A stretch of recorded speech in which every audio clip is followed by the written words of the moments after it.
profissionais. Muito obrigada. Agradeço as palavras da doutora Márcia Aiko Tsunoda, que representou a Associação Nacional dos Peritos Criminais Federais, e passo a palavra imediatamente à senhora Leilanes Ribeiro de Oliveira, presidente do Sindicato Nacional de Servidores do Plano Especial de Cargos da Polícia Federal. Com a palavra, a senhora Leilane. Gostaria de cumprimentar o deputado William Dibe, presidente desta comissão, e em nome de quem cumprimento os demais deputados, especialmente o deputado Francisquini, que propôs essa audiência pública, e com quem já tivemos a oportunidade de discutir o assunto lá em Foz do Iguaçu.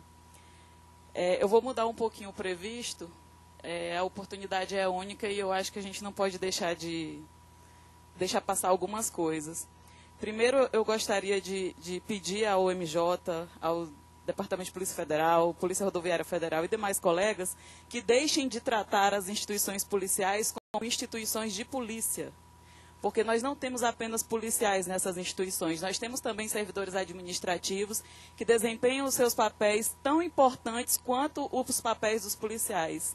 E se não fôssemos nós, eles não estariam lá combatendo o crime, não estariam lá desenvolvendo suas atribuições. Então eu fico um pouquinho triste quando eu vejo os colegas falando sempre policiais, vamos tirar o termo policiais da boca e vamos falar servidores, que aí contemplamos a todos. E eu também queria um dia ouvir de uma criança que ela teria maior vontade de fazer parte do quadro administrativo da Polícia Federal e não só do quadro policial, né? Porque eu pensei assim, eu nasci em Cruzeiro do Sul, no Acre, sou filha de militar do Exército, aposentado, e de professor. A primeira vez que eu comi uva na vida, eu tinha mais de 10 anos de idade, e maçã era fruta de rico. O servidor que vai para lá, ele tem que se adaptar e começar a gostar de jambo, de manga, de ingá, de abil, porque algumas frutas só chegam lá em determinada época do ano e os preços são altíssimos. O quilo do tomate chega a custar na região R$10 em certa época do ano. Então, a alimentação dos servidores e da população, que às vezes já se acostumou, é precária. Quem pretende cuidar da saúde com saladas e frutas vai ter muita dificuldade. Eu falo isso porque eu comecei a gostar de salada depois dos 25. Porque antes eu praticamente não comia. Minha família até hoje não tem o costume de comer salada, porque a cidade não oferecia. E, infelizmente, os nativos dessas regiões, eu falo por experiência própria, eu venho de uma família muito pobre, que ainda reside nas beiras dos rios e seringais da região, eles não têm o costume de plantar e sobreviver do próprio plantio. Infelizmente, ainda não existe uma política para que eles possam plantar e sobreviver em cima do que eles plantam. Então, os servidores que vão para essas localidades vão sofrer muito com relação à alimentação. E se eu não conseguir ficar lá, eu imagino quem vai daqui para lá, né? E outro problema muito sério é com relação à saúde. Além de nós não termos hospitais em algumas localidades, como exemplo Guajará Mirim, Rondônia, são 300 e poucos quilômetros de Porto Velho, o servidor passa mal lá, ele tem que ir até Porto Velho para ser atendido, porque não tem hospital. E mesmo que ele pague um plano de saúde dos mais caros, ele ainda vai continuar na dificuldade, porque os planos de saúde não têm estrutura nessas localidades. Outro problema é com relação à moradia, que já foi bem destacado aqui. O senhor aqui pode me corrigir se eu estiver errada, mas eu tive denúncias de que alguns colegas em Tabatinga chegaram a alugar a casa de investigados pela Polícia Federal, porque não existiam unidades disponíveis para locação. Então, eu acho isso um absurdo. E nós temos servidores administrativos passando pelas mesmas privações. As privações dos servidores administrativos ainda poderiam ser consideradas piores, em virtude de nós ganharmos um salário 4 vezes menor do que um policial que às vezes vai lá para aquela cidade desempenhar as mesmas atribuições que nós.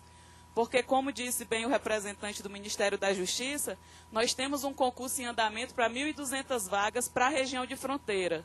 São 1.200 policiais que serão deslocados para a área de fronteira. Eu pergunto, existe algum levantamento dos órgãos aqui representados de quantos desses policiais serão desviados de função para a área administrativa, já que nós não temos servidores administrativos suficientes?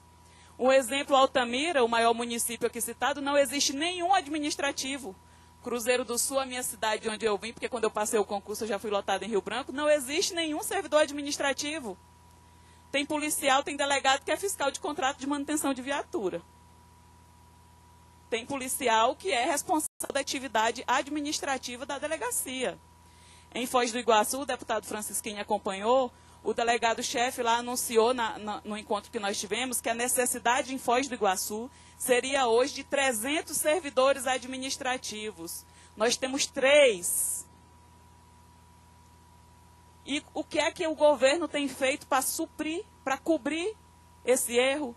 Tem colocado policiais desviados de função para desenvolver nossas atribuições, ganhando 4 vezes mais. E isso não é economia nenhuma no serviço público.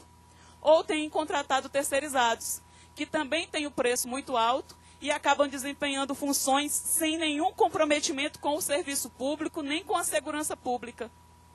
Nós já citamos aqui em outras audiências públicas casos esdrúxulos de terceirizados que foram corrompidos por miséria. Por miséria. E o que é que nós temos feito para corrigir esse erro? A terceirização irregular dessas 2 instituições aqui representadas vai acabar quando? Conheço a Rejane, representante da ANSAL, Associação dos Administrativos da Polícia Rodoviária Federal. Na Polícia Rodoviária Federal são 600 administrativos no país todinho. O que não falta é inspetor, é policial nas atividades administrativas. Quando que isso vai acabar? Quando que nós vamos fazer alguma coisa para acabar com isso? Porque vir aqui mais uma vez, destacar isso mais uma vez, ano após ano, em algum momento vai se tornar cansativo. É interesse do governo privatizar tudo, colocar terceirizado nas nossas áreas? Que digam isso alto e claro para que a gente possa procurar outro caminho. Porque o que nós precisamos é de respeito e de valorização. Os servidores que hoje estão nessas áreas de fronteira, eles também não querem permanecer, porque na primeira oportunidade que tem num lugar melhor, eles vão vir. Sabe por quê? Porque a educação lá também não é bom. Os policiais, como foi dito já por outro colega, às vezes, e os servidores administrativos residem na unidade do interior, enquanto a família reside na capital. E os preços das passagens? Ontem eu pesquisei quanto é que seria uma passagem no final de semana que vem na Pautamira, é R$ 1.500. Para Tabatinga é mais caro, porque tem que ser um voo fretado que sai de Manaus para lá todo dia. Não tem empresa aérea que faça o voo. Chuí não tem voo. Para o Chuí não tem voo. Cruzeiro do Sul tem voo. Aí tem uma estrada que abre uma vez por ano, num certo período, 2 meses. Então, quando é que vão começar a valorizar esses profissionais? Eu digo com toda a experiência, além de ser nascida numa região de fronteira, eu trabalhei muito tempo. Estive em Assis, Brasil, que é tríplice fronteira na região lá do Acre também, que faz fronteira com a Bolívia e com o Peru. Passei 60 dias. Me adaptei porque sou da região. Mas o servidor que vai para lá, ele vai de missão e ele só vai porque ele está ganhando um extra, que é a diária. Por isso eu acredito que a indenização de fronteira vá surtir algum efeito nos servidores que permanecem naquelas regiões. Porque se o servidor se dispõe aí ganhando diária para as regiões onde nós temos os nossos postos, que eu não sei se vocês sabem, além das delegacias e superintendência, nós temos os postos de controle de fronteira. Só em Rondônia nós temos 7 na Operação Roosevelt. Então esses 7 postos precisam de profissionais. E esses profissionais vão para lá em missão, ganhando diária. Então é um motivo para que ele... Existe uma motivação por trás da ida dele para essas regiões. Então, se não existir um motivador, alguma coisa que motive o servidor a permanecer lá, eles não permanecerão. E na primeira oportunidade virão para Brasília, virão para o Rio de Janeiro, virão para Fortaleza. Nós temos um exemplo aqui que foi denunciado na Comissão de Segurança Pública no passado. 17 policiais foram removidos da região norte para a Comissão de Licitações e Contratos em Brasília. Todos eles vieram da área de fronteira, numa época em que se falava em resolver os problemas da fronteira. Esses policiais estão hoje aqui em Brasília desempenhando funções administrativas. E não é só a indenização de fronteira que vai acabar com o problema. Precisamos sim dobrar o efetivo, precisamos criar efetivo onde não tem, que é o caso de algumas unidades que não contam com servidores administrativos. Precisamos valorizar o servidor e reconhecer a importância desses servidores que hoje fazem parte de uma instituição tão respeitada. E assim como as outras também aqui, é claro que eu vou puxar a sardinha para o nosso lado, né, até porque estamos na Polícia Federal, mas uma das instituições mais respeitadas do país, e não contaria com esse crédito se não fossem os servidores que lá desempenham suas funções. O último problema que eu gostaria de destacar é que na proposta encaminhada pelo governo, os servidores administrativos fariam jus a um percentual menor de indenização, sendo que o preço do tomate é o mesmo para todos os servidores. A uva, que é difícil chegar, vai chegar pelo mesmo preço. Eu diria que até o iogurte dos filhos daqueles servidores também chega com dificuldade, porque um potinho daquele que você compra a cartela inteira por R$5, lá é 5 só o potinho. Eu lembro que quando minha irmã mais nova nasceu, quando ela tomava, a gente tomava o que sobrava, porque não dava para todo mundo, e eu já era grande. Então, assim, tudo que chega nessas regiões com essa dificuldade vai custar os mesmos valores. Então, por que tratar, mais uma vez, de forma discriminatória os servidores desses órgãos? Nós não vamos aceitar que os valores sejam diferenciados. Nós exigimos que nós sejamos tratados com respeito.